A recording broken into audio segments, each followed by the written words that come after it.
दृष्टि आईएएस के audio article programme में आपका स्वागत है। आज का हमारा आर्टिकल द फाइनेंशियल एक्सप्रेस में प्रकाशित लेख international yoga day, yoga based lifestyle can help build immune resilience but do it with caution और कुरुक्षेत्र मैगजीन के जून 2021 संस्करण के अध्याय 7 yoga for health and wellbeing doctor Ishwar V Basavaraddi के सम्मिलित सारांश पर आधारित है। इसमें टीम दृष्टि के इनपुट्स भी शामिल हैं। यह ऑडियो आर्टिकल सामान्य अध्ययन प्रश्न पत्र 1 के सामाजिक मुद्दे खंड से जुड़ा है। तो आइए लेख की शुरुआत करते हैं। हमारे वीडियो अंग्रेजी में देखने के लिए फॉलो करें हमारा ही दूसरा यूट्यूब चैनल दृष्टि आईएएस इंग्लिश।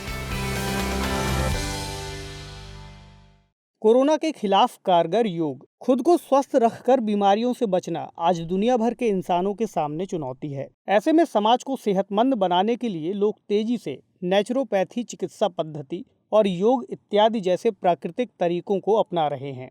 एक वायरस ने बीते 1-1.5 साल से दुनिया भर में महामारी जैसे हालात पैदा किए हुए हैं। करोड़ों लोग इस कोरोना वायरस से संक्रमित हुए तो लाखों लोगों की इससे जान तक चली गई। ऐसे मुश्किल दौर में योग और प्राणायाम ने काफी हद तक लोगों को इस महामारी से लड़ने में मदद की। लिहाजा योग आज भी प्रासंगिक सा लगता है। गौरतलब है कि बीते साल की तरह इस साल भी योग दिवस कोरोना काल में ही पड़ रहा है। दरअसल हर साल 21 जून को अंतर्राष्ट्रीय योग दिवस मनाया जाता है। योगा फॉर वेल बीइंग यानी कल्याण के लिए योग इस साल के योग दिवस की थीम है। कोविड-19 ने न सिर्फ लोगों को शारीरिक रूप से कमजोर किया, बल्कि इसने लोगों के मानसिक स्वास्थ्य पर भी असर डाला है। कई लोग मनोवैज्ञानिक पीड़ा, अवसाद और एंजाइटी जैसी समस्याओं का शिकार हो रहे हैं। ऐसे में सवाल उठता है कि कोरोना के दौर में लोगों को शारीरिक और मानसिक दुर्बलताओं से लड़ने की ताकत देने वाला आखिर योग क्या है और यह कितने प्रकार का होता है। मौजूदा समय में योग की क्या प्रासंगिकता है, दुनिया भर में योग के महत्व को समझाने वाले अंतर्राष्ट्रीय योग दिवस के क्या मायने हैं। इस ऑडियो आर्टिकल के जरिए हम इन्हीं सब पहलुओं की पड़ताल करेंगे। लेकिन सबसे पहले अंतर्राष्ट्रीय योग दिवस की पृष्ठभूमि देख लेते हैं। भारत की सबसे महान धरोहरों में से एक है योग। आज भारत संपूर्ण विश्व में योग के जरिए हमारी प्राचीन वसुधैव कुटुंबकम की भावना को दुनिया में फैला रहा है। वसुधैव कुटुंबकम की भावना को योग के जरिए अमलीजामा पहनाने की दिशा में 27 सितंबर 2014 को संयुक्त राष्ट्र महासभा के 69वें सत्र में प्रधानमंत्री श्री नरेंद्र मोदी ने दुनिया भर से अंतर्राष्ट्रीय योग दिवस मनाने का आह्वान किया था। 11 दिसंबर 2014 को संयुक्त राष्ट्र महासभा ने 21 जून को अंतर्राष्ट्रीय योग दिवस मनाने का संकल्प पारित किया। संयुक्त राष्ट्र महासभा का मानना है कि योग मानव स्वास्थ्य एवं कल्याण के लिए बेहद जरूरी है। लेकिन यहाँ सवाल यह है कि आखिर 21 जून को ही योग दिवस के रूप में क्यों चुना गया। भारतीय संस्कृति एवं परंपरा के मुताबिक ग्रीष्म संक्रांति के बाद सूर्य दक्षिणायन हो जाता है, जिसके बाद 21 जून वर्ष का सबसे बड़ा दिन माना जाता है। लिहाजा 21 जून 2015 को दुनिया भर में पहला अंतर्राष्ट्रीय योग दिवस मनाया गया, जिसकी थीम थी yoga for harmony and peace. इस साल मनाया जाने वाला अंतर्राष्ट्रीय योग दिवस अब तक का 7वां संस्करण है। 2016 में यूनेस्को द्वारा योग को भारत की अमूर्त यानी इंटेंजिबल विरासत का दर्जा दिया गया था। भारत में अंतर्राष्ट्रीय योग दिवस आयुष मंत्रालय द्वारा आयोजित किया जाता है। साल 2019 में आयुष मंत्रालय ने अपने कॉमन योग प्रोटोकॉल में यम, नियम, आसन, प्राणायाम, प्रत्याहार, धारणा, ध्यान, समाधि, बंध और मुद्रा, सत्कर्म, युक्ताहार, मंत्र जाप और युक्ता कर्म जैसी लोकप्रिय योग साधना को सूचीबद्ध किया था। यहाँ आयुष से तात्पर्य आयुर्वेद, योग और नेचुरोपैथी, यूनानी, सिद्ध और होम्योपैथी से है। ध्यान देने वाली बात यह है कि आयुष प्रोटोकॉल योग दिवस को फोल्डिंग हैंड लोगों के साथ वर्णित करता है। हाथों की यह मुद्रा सार्वभौमिक चेतना के साथ व्यक्तिगत चेतना का मिलन, मन एवं शरीर, मनुष्य एवं प्रकृति के बीच एक संपूर्ण सामंजस्य और स्वास्थ्य एवं कल्याण के लिए एक समग्र दृष्टिकोण को अभिव्यक्त करती है। इस लोगो में उपयोग किए गए भूरे रंग के पत्ते अर्थ एलिमेंट्स, हरे पत्ते प्रकृति, नीला रंग अग्नि तत्व और सूर्य ऊर्जा एवं प्रेरणा के स्रोत के प्रतीक हैं। तो आइए अब योग के बारे में जान लेते हैं। संयुक्त राष्ट्र की आधिकारिक वेबसाइट के मुताबिक योग शब्द की उत्पत्ति संस्कृत भाषा से हुई है, जिसका अर्थ होता है किसी व्यक्ति के शरीर एवं चेतना का मिलन होना। योग एक प्राचीन शारीरिक, मानसिक और आध्यात्मिक अभ्यास है, जिसकी उत्पत्ति भारत में मानी जाती है। योग अनिवार्य रूप से सूक्ष्म विज्ञान पर आधारित आध्यात्मिक अनुशासन है। यह मन और शरीर के बीच तालमेल बनाने के साथ ही विचार और क्रिया, संयम और पूर्ति, मानव और प्रकृति, स्वास्थ्य और कुशलता के लिए एक समग्र दृष्टिकोण है। योग स्वस्थ जीवन जीने की कला और विज्ञान है। योग चिकित्सा के सिद्धांत एवं अवधारणाओं पर आधारित है। योग मन को केंद्रित करने में मदद करता है और व्यक्ति के मन में सद्भाव की भावना जगाता है। चित्त वृत्ति निरोध, क्रिया योग एवं अष्टांग योग सिद्धांत, पंचकोश का सिद्धांत, पतंजलि योग सूत्र और हठ योग में विभिन्न तरह के शुद्धि के सिद्धांत, कुंडलिनी योग सिद्धांत इत्यादि योग की कुछ प्रमुख अवधारणाएं एवं सिद्धांत हैं। यदि बात करें योग के घटकों की, तो आहार, विहार, आचार और विचार योग के कुछ मुख्य घटक हैं। आहार घटक के जरिए योग एक स्वस्थ पौष्टिक आहार पर जोर देता है, जिसमें ताजा भोजन, हरा सलाद, अंकुरित भोजन, अपरिष्कृत अनाज और ताजे फलों के संतुलित सेवन के साथ पर्याप्त मात्रा में ताजे पानी का सेवन शामिल है। विहार के अंतर्गत अच्छे स्वास्थ्य के लिए, शरीर और दिमाग को आराम देने के लिए उचित मनोरंजक गतिविधियां जरूरी हैं। इसमें उचित विश्राम, क्रिया वाक विचारों यानी एक्शन स्पीच थॉट्स और सामूहिक गतिविधियों में शांति बनाए रखना शामिल है, जिसमें व्यक्ति अहम की भावना खो देता है। कर्मयोग अहम की भावना को खोने और सार्वभौमिकता की भावना प्राप्त करने का एक अनोखा तरीका है। आचार जैसे घटक के तहत व्यायाम जैसी गतिविधियों पर जोर दिया जाता है। यह नियमित रूप से आसन, प्राणायाम और क्रियाओं को करना प्रेरित करता है। कार्डियो रेस्पिरेटरी स्वास्थ्य को ऐसी गतिविधियों से बल मिलता है। विचार घटक के मुताबिक सब आनंद मंगल करने के लिए सही विचार और जीवन के प्रति सही दृष्टिकोण बेहद जरूरी है।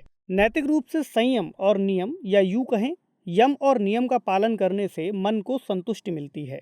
इस संदर्भ में महात्मा गांधी ने सही ही कहा था कि इस दुनिया में हर किसी की जरूरत पूरी हो सकती है, लेकिन किसी भी व्यक्ति के लालच को पूरा नहीं किया जा सकता। इसके अलावा योग के कई मार्ग भी हैं, जिन्हें जानना समझना बेहद जरूरी है। तो आइए अब योग के कुछ प्रमुख मार्गों को फौरी तौर पर देख लेते हैं। योग किसी व्यक्ति के शरीर, मन, भावना, बुद्धि और ऊर्जा के स्तर पर कार्य करता है। इन्हीं स्तरों ने योग को कुछ व्यापक भागों में बांटा है, जिन्हें योग मार्ग कहा जाता है। ज्ञान योग, कर्म योग, भक्ति योग, ध्यान योग और क्रिया योग योग के कुछ प्रमुख मार्ग हैं। ज्ञान योग वह मार्ग है जिसके अंतर्गत विज्ञान के वर्तमान युग ने मनुष्य को एक तार्किक प्राणी बना दिया है। ज्ञान योग वास्तविक और अवास्तविक प्रकृति के बीच भेद करने में मदद करता है। कई बार देखा गया है कि अविद्या या गलत ज्ञान की वजह से अक्सर सांसारिक मार्ग को ही सच मान लिया जाता है, जबकि ऐसा है नहीं। ज्ञान योग का मार्ग बुद्धिजीवियों के लिए बेहद जरूरी है। यह मार्ग उपनिषदों के महत्वपूर्ण योगदान, वास्तविकता और खुशी पर केंद्रित है। इसमें मन, बाहरी और आंतरिक दुनिया से जुड़े कई अहम प्रश्न उठाए जाते हैं। कर्मयोग की अगर बात करें तो इस मार्ग में कर्म के फल के प्रति वैराग्य की भावना के साथ किसी काम को करना शामिल है। इसमें मनुष्य अपने आप को आसक्तियों यानी स्टीडीनेस से मुक्त करता है। कर्म मार्ग के संदर्भ में गीता का एक श्लोक बेहद प्रचलित है। कर्मण्येवाधिकारस्त मा फलेषु कदाचन मा कर्म फल हेतुर्भूर माते संगोस्त कर्मणि। यानी जब व्यक्ति अपनी सभी आसक्तियों से मुक्त हो जाता है तो उसके मन में स्थिरता आती है और संतुलित व्यक्तित्व ही योग है, यानी समत्वम योगः उच्यते। इस योग मार्ग को अपनाने से क्रिया और समझ के साधन यानी कर्मेंद्रियां और ज्ञानेंद्रियां शुद्ध हो जाते हैं। वहीं भक्ति योग मार्ग कहता है कि भावनाओं पर नियंत्रण ही पूजा के मार्ग की कुंजी है। भक्ति का मार्ग एक ऐसा मार्ग है जिसमें निहित ऊर्जा का उपयोग करके भावनात्मक अस्थिरता पर काबू पाया जा सकता है। ध्यान योग यानी मेडिटेशन योग का एक ऐसा मार्ग है जिसमें हमें खुद से साक्षात्कार करने में मदद मिलती है। यह हमें श्रेष्ठता की ओर ले जाता है। ध्यान योग को योग साधना का सार माना जाता है। अब क्रिया योग की बात करते हैं।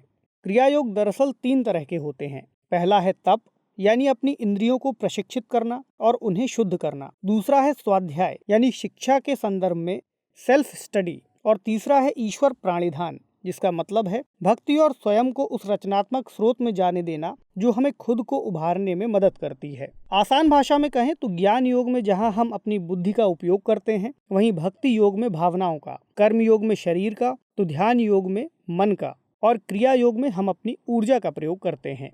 प्रत्येक व्यक्ति इन 5 कारकों का एक अनूठा कॉम्बिनेशन है। इसके अलावा कुंडलिनी योग, हठ योग, मंत्र योग, लय योग, राजयोग, जैन योग, बौद्ध योग आदि योग के अन्य पारंपरिक प्रकार हैं। हठ योग का मकसद शरीर, मन और ऊर्जा की गतिविधियों और प्रक्रियाओं के बीच संतुलन बनाना होता है। इसमें कोई दो राय नहीं कि योग की यह परंपरा अपने तरह तरह के तरीकों से लोगों की जीवन शैली का हिस्सा बनती आ रही है। लेकिन इस योग परंपरा के आज भी लोगों के जीवन में कई मायने हैं, खासकर लोगों की हेल्थ कंडीशन को सुधारने में। कोरोना काल में जिस तरह से लोगों ने अपने स्वास्थ्य को सुधारने और अपने शरीर की प्रतिरोधक क्षमता बढ़ाने के लिए योग का सहारा लिया, ऐसे में कहा जा सकता है कि सदियों से चली आ रही इस योग परंपरा की प्रासंगिकता आज भी बनी हुई है। तो आइए अब मौजूदा महामारी के दौर में एक चिकित्सा के रूप में योग की भूमिका को देखते हैं। कोरोना जैसी घातक महामारी से उबरने की दिशा में योग अत्यंत कारगर रहा है। गौरतलब है कि कोरोना काल में जन स्वास्थ्य, निवारक दवा, शारीरिक और मानसिक दोनों मोर्चों पर व्यक्तिगत देखभाल पर अधिक ध्यान दिया जा रहा है। नियमित रूप से योग का अभ्यास करने से कोविड-19 से पीड़ित उन हजारों लोगों को राहत मिली है जिन्होंने कोरोना महामारी के तरह तरह के प्रतिकूल प्रभावों से निपटने के लिए योग की सहायता ली। प्राणायाम मसलन नाड़ी शोधन, उज्जयी और भ्रामरी के सही कॉम्बिनेशन से कोविड-19 के संक्रमण को कम करने में मदद मिली। हालांकि यहाँ सांस लेने की गति पर ध्यान देने की जरूरत पड़ती है। प्राणायाम के दौरान सचेत रहते हुए गहरी, धीमी और लयबद्ध सांस लेने की जरूरत होती है। सोने से पहले अगर हम 15 मिनट तक अनुलोम विलोम प्राणायाम का अभ्यास करते हैं तो इससे गहरी और अच्छी नींद आती है, जिससे शरीर की प्रतिरोधक क्षमता को बढ़ाने में मदद मिलती है। इतना ही नहीं, चिकित्सा थेरेपी के रूप में योग का अभ्यास अब दुनिया के कई हिस्सों में चिकित्सा के विकल्प के रूप में भी किया जा रहा है। दुनिया भर में योगाभ्यास करने वाले लोगों की संख्या में निरंतर बढ़ोतरी देखी जा रही है। कई चिकित्सकीय शोधों से पता चला है कि योग से ब्लड प्रेशर को कंट्रोल करने में काफ़ी मदद मिलती है। गौरतलब है कि ब्लड प्रेशर से हृदय संबंधी रोगों का खतरा बना रहता है। ऐसे में योगाभ्यास से हृदय संबंधी जोखिमों को भी कम किया जा सकता है। इसके अलावा योग चिकित्सा से टाइप 2 डायबिटीज वाले वयस्कों की ग्लूकोज टॉलरेंस और lipid sensitivity, lipid profile, anthropometric और ब्लड प्रेशर जैसे सूचकांकों में भी सुधार देखा गया। इससे ऑक्सीडेंट डैमेज में कमी देखी गई। साथ ही यह भी पाया गया है कि योग के अभ्यास से डायबिटीज के रोगियों की दवा पर निर्भरता को कम किया जा सकता है और डायबिटीज से प्रभावित लोगों में हृदय संबंधी रोगों को रोकने और नियंत्रित करने में मदद मिलती है। लिहाजा कहा जा सकता है कि आमतौर पर हम योग को एक आध्यात्मिक रूप में देखते हैं, लेकिन इसे स्वयं को चुस्त दुरुस्त रखने के लिए व्यायाम के तौर पर भी उपयोग किया जा सकता है। इससे हटकर योग का इस्तेमाल चिकित्सा में भी किया जाता है, जिसे योग चिकित्सा के नाम से जानते हैं। अनादिकाल से ही सतत अभ्यास, चिंतन मनन के जरिए ही इस योग थेरेपी का विकास हुआ है। वर्तमान में योग थेरेपी न सिर्फ महामारी से लड़ने में मानव को सक्षम बनाती है, बल्कि स्वास्थ्य को एक नए आयाम में भी परिभाषित करती है। अब लोग बीमारियों की रोकथाम, प्रबंधन और स्वस्थ रहने के लिए योग पर विश्वास करने लगे हैं। यही वजह है कि आज योग का अभ्यास फल फूल रहा है और अधिक जीवंत होता जा रहा है। लेकिन एक तबका ऐसा है जो मानव स्वास्थ्य को लेकर योग को नाकाफी मानता है और योग करने के तौर तरीकों पर सवाल उठाता है। ऐसे में हमें योग की सीमाओं को भी समझना होगा। इसमें कोई दो राय नहीं कि योग हमारे शरीर को अंदर और बाहर से मजबूत बनाकर हमें शारीरिक और मानसिक रूप से स्वस्थ बनाता है। लेकिन ऐसा कई बार देखा गया है कि योगाभ्यास करने वाले लोग भी पूरी तरह से खुद को स्वस्थ नहीं रख पाते हैं और उन्हें योग जैसी नेचुरोपैथी के साथ साथ एलोपैथी का भी सहारा लेना पड़ता है। इसके अलावा यह भी देखा गया है कि कई लोग योग करने की वजह से स्वस्थ न होकर उनके शरीर में अन्य कई विकार उत्पन्न हो जाते हैं। इसकी सबसे बड़ी वजह है योग और प्राणायाम करते वक्त जरूरी नियमों पर ध्यान न देना और हमारी अनियमित दिनचर्या। कई मामले ऐसे देखे गए हैं जहां लोग योग में जरूरी नियमों का पालन न करने की वजह से बीमार पड़े हैं। ऐसे में हमें योग करने के तरीकों को समझना होगा। योग और प्राणायाम तभी लाभदायक माना जाता है जब हम इसे उचित स्थान पर करें। मतलब यह है कि बंद और गंदे स्थान पर घुटन भरे वातावरण में योग करने से लाभ के स्थान पर उल्टे नुकसान ही होगा। इसीलिए खुले, हरे भरे और साफ सुथरे माहौल में ही योग करना उचित माना जाता है। इसके अलावा यह भी ध्यान देने वाली बात है कि योग सुबह जल्दी उठकर खाली पेट ही करना चाहिए। लेकिन आज की बदलती दुनिया में लोगों की एक आदर्श दिनचर्या अब उल्टी होती जा रही है। कई लोगों को देर रात तक काम करना पड़ता है, जिसकी वजह से उन्हें सुबह उठने में देरी हो जाती है।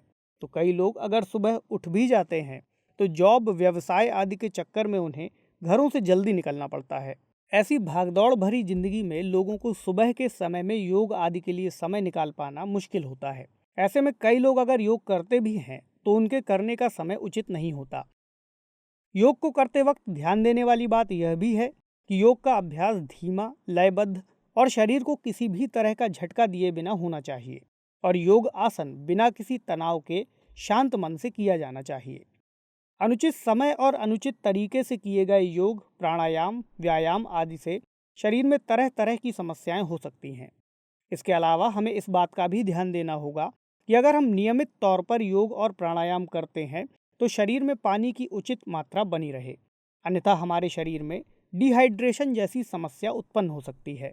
कुल मिलाकर एक स्वस्थ और शांतिपूर्ण जीवन जीने के लिए समग्र जीवन शैली अपनाना, उचित और स्वास्थ्यवर्धक आहार लेना और योग, व्यायाम आदि का पालन करना बेहद ज़रूरी है, बशर्ते इसे करने के तौर तरीके उचित हों। गौरतलब है कि आधुनिक वर्तमान समाज में जीवन शैली संबंधी विकारों की वजह से महामारी जैसी समस्याओं का सामना करना पड़ रहा है।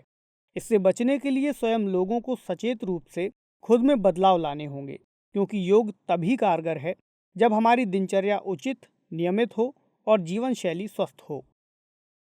ऐसे में सवाल है कि आगे की राह क्या हो। गौरतलब है कि मानव जीवन का एक एक पल बेहद मूल्यवान माना गया है। केवल स्वस्थ व्यक्ति ही अपने समय और धन का सदुपयोग करने की बात सोच सकता है। एक प्रसिद्ध कहावत है, हेल्थ इज वेल्थ, यानी स्वास्थ्य ही संपत्ति है।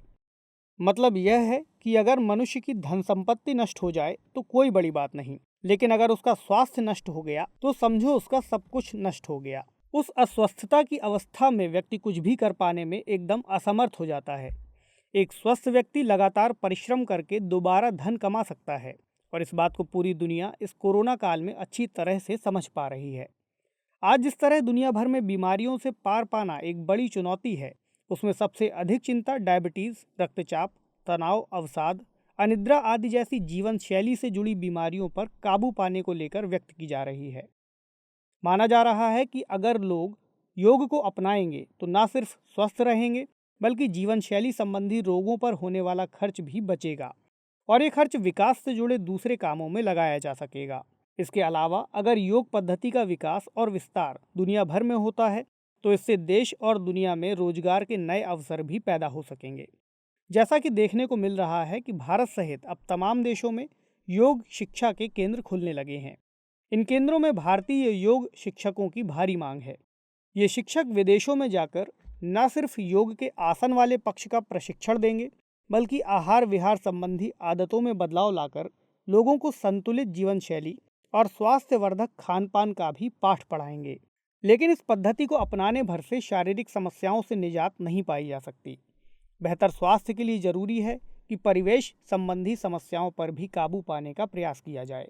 लिहाजा यहाँ समूची मानव जाति को मिट्टी, जल, हवा को शुद्ध रखकर पर्यावरण स्वास्थ्य पर भी ध्यान देना चाहिए, क्योंकि स्वस्थ पर्यावरण से ही स्वस्थ मानव का लक्ष्य पाया जा सकता है। इसके अलावा खाने पीने की चीज़ों में मिलावट की वजह से लोग कई तरह के रोगों से ग्रसित हो रहे हैं। बाजार में अनाज, सब्जियां और फल समेत लगभग सारे खाद्य पदार्थ जहरीले कीटनाशकों की खतरनाक मात्रा के साथ मिलते हैं। लिहाजा अगर हम योग को स्वास्थ्य की संभावना के रूप में देखना चाहते हैं तो हमें अस्वास्थ्यकर परिस्थितियों से निपटने के बारे में भी सोचना होगा। इसी तरह अगर हम योग के दर्शन को भी अपनाना चाहते हैं तो हमें समाज से हिंसा और द्वेष को भी समाप्त करने की दिशा में काम करना होगा, क्योंकि जब तक लोगों में एक दूसरे के प्रति घृणा और नफरत रहेगी, उनका ध्यान लोगों को जोड़ने की बजाय आपसी टकराहट की स्थितियां पैदा करने में बना रहेगा। ऐसे में वे मानसिक रूप से न खुद स्वस्थ रह पाएंगे और न ही एक स्वस्थ समाज का निर्माण कर पाएंगे। तो आइए अब नोट करते हैं आज का सवाल। कोरोना काल में योग की बढ़ती महत्ता को देखते हुए मौजूदा दौर में योग की प्रासंगिकता को स्पष्ट कीजिए।